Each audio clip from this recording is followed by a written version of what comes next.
right, so now I am joined by Royce White. We're going to talk about basketball and mental health, two things we're both very passionate about. Royce, thank you a lot for being on. I want to start at the beginning, man. I want to go back to your early days in Minnesota growing up. Was there a guy who you just emulated, the guy who had your posters on the wall? Was there that guy you had every jersey of his? Yeah, nah, I really didn't, man. There wasn't one guy that I kind of emulated my game after. I'd say I try to take a little bit from multiple people's game. I mean, growing up, obviously in the '90s, it was Jordan a lot, and then as Jordan left, being in Minnesota, it was KG. So definitely watched KG a lot, and then as LeBron came into the league, and as my body grew into be more that same prototypical point forward, then he became the obvious choice to look to. But I also like to go back and look at other players too, like Scottie Pippen. I love Scottie's game. I mean, there was a point in time where Iverson was every kid's favorite player too, as well. So there was a lot of players. I mean, Dirk really enjoyed Dirk's game. I really enjoyed Steve Nash's game.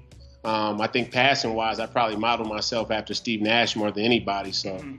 The one-handed pass, I noticed you got that from him in Stockton probably.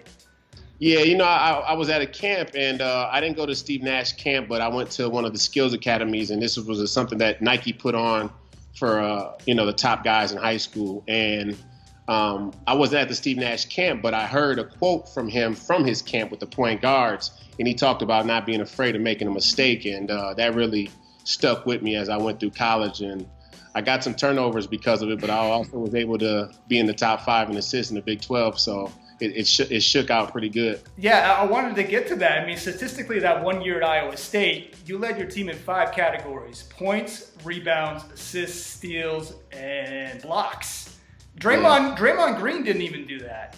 I mean, you were the only guy in the country doing that. You said LeBron James. I mean, I've been watching basketball since about 1985, and he's the only comparison I can have in terms of just the variety of your skill sets. I appreciate that, man. It's definitely an honor to be talked about in the same breath with a player that's probably one of the best of all time. And, no matter what goes on career-wise, I think it's ultimately, I like to say that, talent exists independently of the people that broker it and the people that buy, sell, and trade it, or that try and quantify it or try to label it or try to rate it. It exists in a different place, and I'm pretty confident in what my skill set was and what it still is to this day. So I wanted to talk a bit about mental health, and I think you were a teenager when you were diagnosed with generalized anxiety disorder. You were talking to me off camera about all the pieces you did in Grantland and places like that. Panic attacks, I've had them myself. Can you tell the audience a bit what it's like to have those? For me, it manifests itself in a bunch of different ways.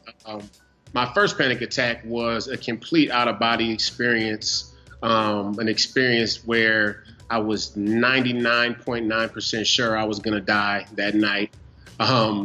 And from that, I learned a lot of good lessons. One about not using marijuana. Not that I'm against anybody who is using it, or I'm like, anti-marijuana or anything, but just for me, it proved to be something that triggered panic. And really from that, I was able to actually get help in a lot of places, in a lot of other places in my life where I wasn't actually recognizing that mental illness or my anxiety or OCD was actually a serious factor.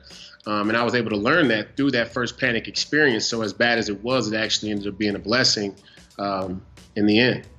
Yeah, I think you mentioned at one point that you think that your general anxiety disorder helps you in terms of your court vision on the court, always looking for the best play and the worst play. And that kind of helps your point forward skills. Yeah, I think, anxiety disorder, one of the main components or one of the main symptoms or something that happens a lot often with people with anxiety disorders, they create what they call hypervigilance, which is scanning, constantly scanning for threats, really, in medical terms with the anxiety. But I like to believe that, in terms of basketball or in terms of sports, how that translates is the ability to make decisions quick and analyze what's going on in front of you and put your hand-eye coordination to use in a much faster reactionary time than a person who maybe doesn't have anxiety. So we'll see if that's ever proven to be true. We got to get those sports science guys in here and figure it out. Yeah, I mean, they got a lot of work on. I mean, there was one doctor specifically, I think, told you at one point, I think when you were a teenager or your early 20s, that maybe you're not meant for this type of lifestyle of the constantly flying from city to city, all of this type of travel. I know with your anxiety. What did it mean to you initially when you heard that type of statement from a doctor? I mean, I think that quote might be a little out of context. I do know what you're talking about.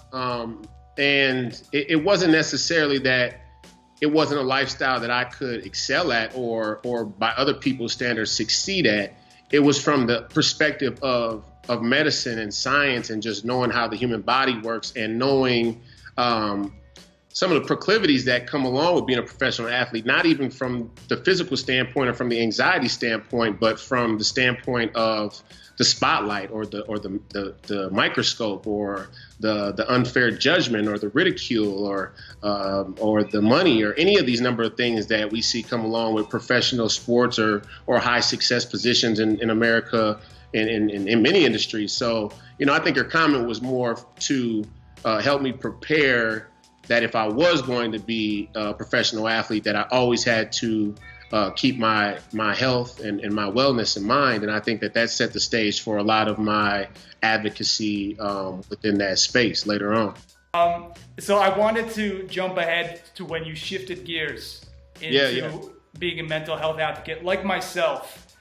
What's it like? I mean, we're both men in an industry where there's stigmas all over the place. And being a man in this world, it's an even bigger hill to climb. I mean, how has it been for you? How do you feel just jumping into something where, in a way, you're a pioneer as a professional athlete? It's been nothing but support from my peers, from other people. The commonality of mental health is global. Again, I mean, oftentimes the idea or the term mental health and mental illness are intertwined, and they're really two separate things. Mental health is an umbrella term that every living person on the planet has, and mental illness suggests that there's something going wrong with your mental health. So in that respect, though, I say that because I think the commonality of it is really garnered nothing but support for me in a lot of ways, from other athletes, other entertainers, people, common everyday people that reach out and just are very supportive of the fact that I was honest, supportive of the fact that I advocated for people who struggle to find a voice in our society. And ultimately, I found great passion and great joy in helping that community and advocating for that demographic. And so you have a lot going on right now. You've got your website, Anxious Minds. You were telling me you may have 1 or 2 podcasts on the go. You want to talk about a bit of the things you have going on? Well, I started my nonprofit. Ironically, it's funny. We just went and looked at the Secretary of State records for Minnesota, and I actually started my Anxious Minds nonprofit in 2011, June of 2011, and I wasn't drafted until June of 2012. So I was an advocate all the way back then, and I had that in mind. And right now I'm able to actually plant my feet down and really start to lay the groundwork of what I want to do and who Anxious Minds wants to be when it grows up.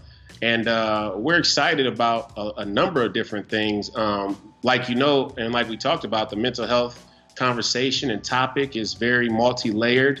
There are many components to the society that aren't necessarily encouraging mental health or mental wellness.